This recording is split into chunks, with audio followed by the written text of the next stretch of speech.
I've always been a sucker for ranking videos. It's something that comes pre-packaged with being autistic, I guess. Seeing other people tell me their thoughts and feelings regarding a certain franchise, video game, book, movie, food, condom flavor, and the list goes on. You can always tell these rankings are made by people who are truly passionate about what they're talking about. It's a blast to listen to them tear a new one into the lowest ranked positions and talk about the top spot with elation in their voices. I've also had plenty of ideas for my very own ranking videos, but I never really went through with any of them. That changes today, however, because I just played all of Postal Brain Damaged in a single week and I have got a ton to say. So before anything, an abridged review. This is Ultra Kill for people who don't have 18 fingers, a boomer shooter with feces, urine, dildos, blatant references to other games, and in very Postal fashion, a satirical version of the world from a few years ago, which in the eyes of some might make it dated and a turn off, but trust me, the gameplay more than makes up for it in crap-filled spades. The over-the-top weapons paired with a quick-to-master movement tech makes for a cathartic experience that is just the thing I'm looking for when I'm having a real bad day and would like to blow off some steam. I bought it immediately after playing the demo and I don't regret it one bit. Plus, the furry chicks are a 100 out of 10.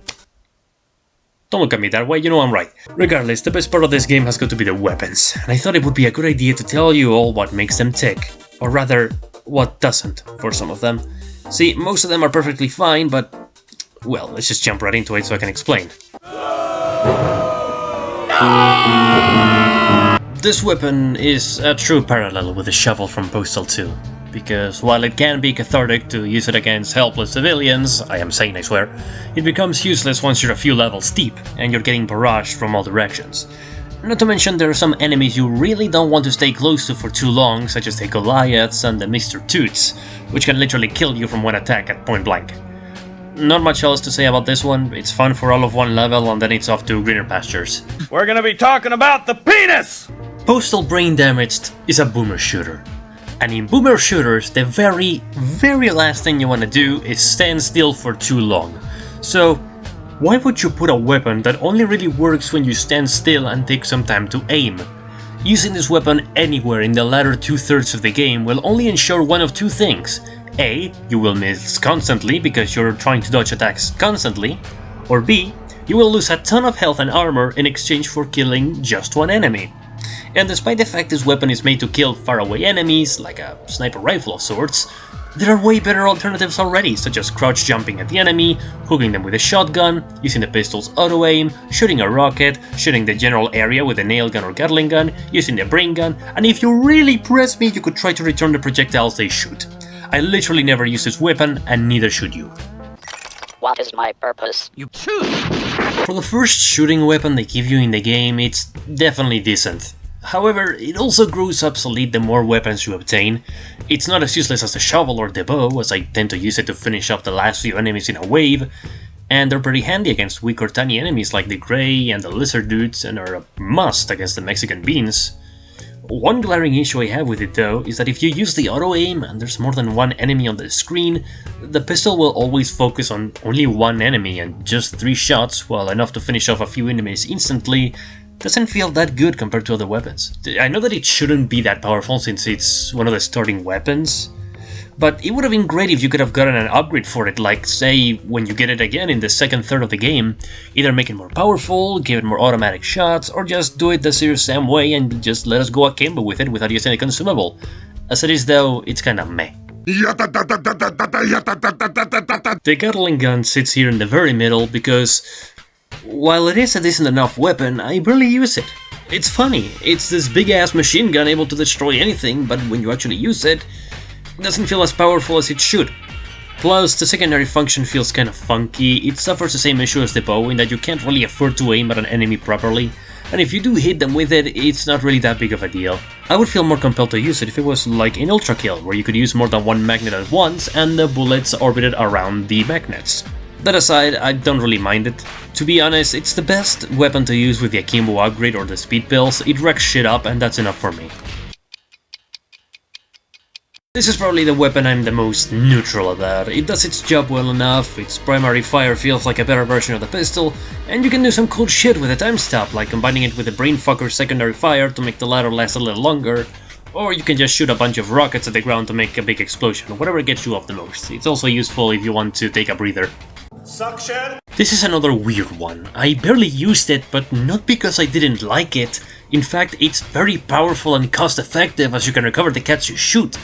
The problem with this weapon is that you barely get to use it. The first time you get it is in the final third part of the game, when you're lacking in weapons, and what's even weirder is that you don't even get it in survival mode, so either the developers thought it was too powerful, or they couldn't come up with a better way to implement it into the game. It's a shame, because it's very satisfying to use, and it can destroy some tanky enemies. My main goal is to blow up.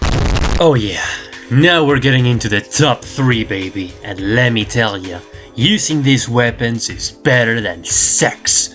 They embody the true catharsis of playing a boomer shooter, the sheer feeling of power you get when you destroy an entire horde of ne'er-do-wells with the press of a button. Third place goes to the grenade/rocket launcher. Some people might argue that the rockets don't feel as satisfying as other boomer shooters, but I can't really understand where they're coming from as I'm not on crack. Meanwhile, the grenades are definitely a blast, no pun intended. Aim it well at an enemy and you get a sweet explosion that more often than not will destroy any enemy in range. Couple it with the time stop function of the nail gun and you'll get a better climax than the ending of Shrek 2. They also do another thing well in their job of being a boomer shooter weapon. Make it so you don't have to waste brain cells aiming too much. Granted, it's not like they'll straight up home towards enemies, but at least it's not the fucking bow! At first, I was a bit iffy on this weapon. When you use it, you don't feel any proper kick. The screen doesn't shake, it's just a ray. And, the primary fire is nothing to write home about, so why do I like it so much? Because all you have to do is right click and it fucks shit up in a 5-mile radius. It's great. This weapon is the opposite of the Gatling gun in that, while I never use a secondary function of the latter, I exclusively use the secondary function in this one because it's a lot more productive and a better use of the ammo. Use this when there's a huge crowd of enemies and watch as it does all the work for you, cleans the bathtub, gets you your slippers and newspaper, and makes you a 3-course dinner which ends in a passionate night of lovemaking. And if it wasn't for another very special weapon, this would very clearly be at the top spot. And speaking of...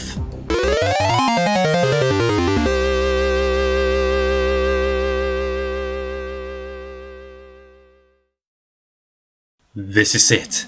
The pinnacle of boomer shooter weapons. Is it literally just a shotgun from Doom Eternal? Yes. Does it matter? No. Don't fix what ain't broke, as they say. Everything about it feels satisfying. It packs a mean punch. The sound design is flawless. You can have a maximum of 200 shells so you can enjoy yourself for a very long time. And the chain, oh god, yes, the chain! It feels glorious to make your way straight towards an enemy before you blast them in the face. I would have sex with this weapon if I could. Those damn developers knew what they were doing when they put a handsome face on it for that one cutscene. They fucking knew! Not to mention, it's also the best weapon for movement. Brain Damaged is the kind of game that I can't get enough of as someone with ADHD, where you can go fast and rip ass at supersonic speed while everything around you falls to shit and tries to kill you. Once you master both the hopping and chain in this game, you'll become fucking untouchable. I don't care if I have other weapons of mass destruction, rockets, grenades, thunder, time manipulation, nothing will ever beat the feeling of pumping an enemy with lead from this beauty. Well, and that's the ranking.